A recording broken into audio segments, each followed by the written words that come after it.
Shalom Pak Bambang, saya mau izin bertanya, apa makna Yesus duduk di sebelah kanan Allah? Mohon pencerahannya.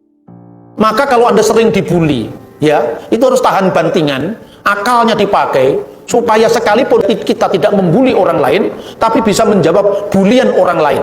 Itu kira-kira, tidak usah kita membalas ngejek dengan mengejek, tidak usah lah. Itu bukan cara Kristen seperti itu. Duduk di sebelah kanan Allah itu bukan dua kursi, itu perumpamaan. Pinterlah. Masa yang gini aja kita bingung. Kalau Anda belajar bahasa Inggris, tapi kalau mimpimu masih pakai bahasa Indonesia, itu belum lancar bahasa Inggris. Jadi kalau kamu menguasai ini, kalau mimpimu itu sampai kira-kira ada naskah-naskah, Qumran, terus kemudian sejarah Yosefus Israel, itu baru kamu lulus. Kalau lulusnya pakai Google belum lulus itu. Ya apa sih duduk di sebelah kanan Allah? Itu tadi Mazmur tadi, Neum Hasem Laduni, berfirmanlah Tuhan kepada Tuanku, Siflimini, duduklah di sebelah kananku. Bait Allah di Yerusalem itu memiliki 3 ruangan. Ruangan pertama itu adalah tanda kehadiran Allah, Sekinah Ilahi, itu ruangan Maha Kudus. Lalu ruangan kudus, lalu halaman. Di dalam ruangan Maha Kudus itu sebelah kanannya itu istana Daud. Jadi duduk di sebelah kanan pun Mesias itu akan menjadi raja, segala raja yang kekal.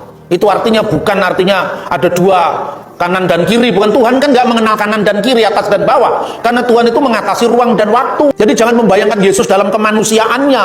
Itu menggambarkan apa? Kristus setelah bangkit dari orang mati, dia naik ke surga. Kemanusiaannya tetap ada, tapi kemanusiaan yang tidak lagi terikat oleh ruang dan waktu. Itu yang disebut tubuh surga. Nasrani itu artinya pengikut Yesus, orang Nazaret. Kristen itu pengikut Yesus yang adalah Kristus. Mula-mula Nasrani itu dipakai untuk orang Kristen berlatar belakang Yahudi. Jadi setelah Yosefus, ahli sejarah Yahudi abad pertama, kan mengatakan bahwa ada orang Saduki, orang Parisi, orang Nasrani. Tetapi Cornelius Tacitus menambahkan satu lagi, yaitu orang-orang pengikut Yesus dari Nazaret. Itu disebutkan juga dalam Kisah Rasul pasal 24 ayat 5, bahwa Paulus disebut salah seorang dari sekte orang Nasrani. Nasrani itu pengikut Yesus dari kalangan Yahudi. Sementara kalau Kristiani, itu Kristianoi jamaknya, Kristianos itu tunggalnya, itu disebutkan dalam Kisah Rasul 11 ayat 26, yaitu orang-orang Kristen yang dari latar belakang bukan Yahudi. Yang dari Nasrani tadi jemaat yang bersunat, yang Kristen itu jemaat yang tidak bersunat. Terus kemudian menyelesaikan itu bersama para rasul di Antioquia, dicatat dalam Kisah Rasul pasal 15 tadi. Utusannya dikirim untuk menyampaikan putusan para rasul di Yerusalem bahwa untuk orang-orang bukan Yahudi tidak berlaku hukum Musa, tapi hukum apa? 4 hukum yang disebutkan di situ sebetulnya hukum Nuh. Lalu setelah Petrus, kemudian muridnya namanya Ignatius dari Antioquia mendamaikan antara 2 kelompok Yahudi dan bukan Yahudi tadi, kemudian disebutkan di sana sebagai apa? Aku percaya akan satu gereja yang kudus, katolik, dan apostolik, itu sejak tahun 100-an. Mendamaikan 2 kelompok tadi, karena apa? Pada waktu itu, 2 kelompok itu yang Nasrani dipimpin oleh Ignatius, yang Kristiani dipimpin oleh Evodius. Evodius itu latar belakang bukan Yahudi, Ignatius itu latar belakang Yahudi Kristen yang disebut Nasrani.